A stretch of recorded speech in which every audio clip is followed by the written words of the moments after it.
Nous allons étudier maintenant les opérateurs logiques. Les opérateurs logiques sont utilisés lors de la création d'expressions de comparaison. Nous en avons déjà utilisé dans la leçon précédente. Mais dès lors que vous avez plusieurs comparaisons à intégrer dans la même expression, il faut relier ces comparaisons par des opérateurs de ce type, de sorte à pouvoir générer au final un résultat booléen, soit vrai, soit faux, qui sera exploité dans la structure if ou la structure, pourquoi pas, l'opérateur ternaire que nous venons d'utiliser précédemment. Donc, vous avez ici dans cette figure les quatre opérateurs logiques qui peuvent être utilisés. Il y a deux alternatives au niveau de la syntaxe, donc le double et ou and. Vous avez ici ce double symbole qui est le symbole pipe. Vous pouvez le générer sur un PC avec Alt-grade touche 6. Sinon, ici, vous avez aussi la possibilité d'utiliser donc cette syntaxe avec OR. Là, pour la fonction ou exclusif, vous avez que cette symbolique qui est disponible, donc XOR. Et ensuite, pour la négation, donc inverser en fin de compte le résultat d'une expression, il suffit de faire précéder cette expression par le symbole, donc point d'exclamation.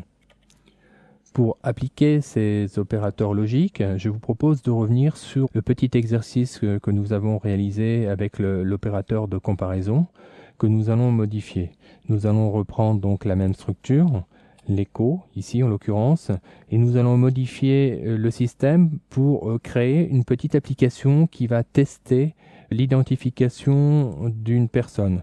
Donc l'identification d'une personne sera déterminée par rapport à son log.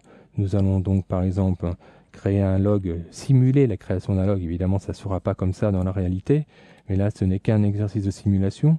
Nous allons donc lui attribuer la valeur Jean et nous allons dessous créer donc une deuxième variable qui sera pass à laquelle nous allons attribuer la valeur 1, 2, 3, 4 par exemple pour le mot de passe. Voyons maintenant comment peut-on exploiter ça dans une expression. L'objectif final, nous allons tout de suite le faire, c'est d'indiquer si l'identification est réussie. Et dans le cas contraire, nous indiquerons une erreur d'identification. Donc ici, à cet endroit, à l'endroit de l'expression de comparaison, nous allons donc avoir une double expression. La première expression que nous allons donc encadrer par des parenthèses sera le test du log. Ce log devra donc être égal à celui que nous avons programmé au-dessus, à savoir Jean. Et nous allons relier cette première comparaison avec une seconde comparaison qui, elle, testera si le pass est correct. Vous voyez que l'opérateur que nous avons utilisé ici est le double et. Comme je vous le disais précédemment, nous pourrions tout aussi bien utiliser AND à sa place. Donc la deuxième comparaison, il s'agit de pass, qui devra donc être testé. Nous devons tester l'égalité de pass avec 1, 2, 3, 4. Voilà. Et fermer la parenthèse. Notre système est désormais opérationnel. Nous allons l'enregistrer dans une nouvelle page. Nous allons enregistrer dans une page dédiée aux opérateurs logiques.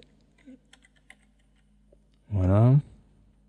Nous allons maintenant la tester dans le navigateur pour voir son fonctionnement. Pour l'instant, il faut bien comprendre que ces deux lignes servent à simuler évidemment des informations qui pourront être par la suite initialisées par un formulaire.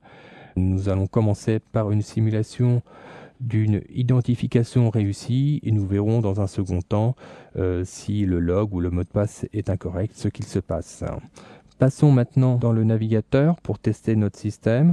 Donc Alt Tab, nous allons ouvrir la page concernée, à savoir variable donc logique, et nous voyons que ici notre système renvoie identification réussie, ce qui est tout à fait logique puisque nous avons ici un log et un mot de passe qui est testé, qui correspond donc au log et au mot de passe qu'il faut pour que l'identification soit correcte. Voyons maintenant le cas où le mot de passe est incorrect. Nous allons mettre un mot de passe différent ici dans la simulation. Nous allons enregistrer cette page et nous assurer que notre système fonctionne bien.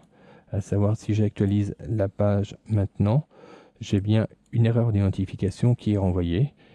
puisque le test global ici, qui se trouve dans la partie de l'expression de comparaison de l'opérateur ternaire, est bien négatif, puisque le pass qui est envoyé ne correspond pas à celui qui est attendu ici, à savoir 1, 2, 3, 4.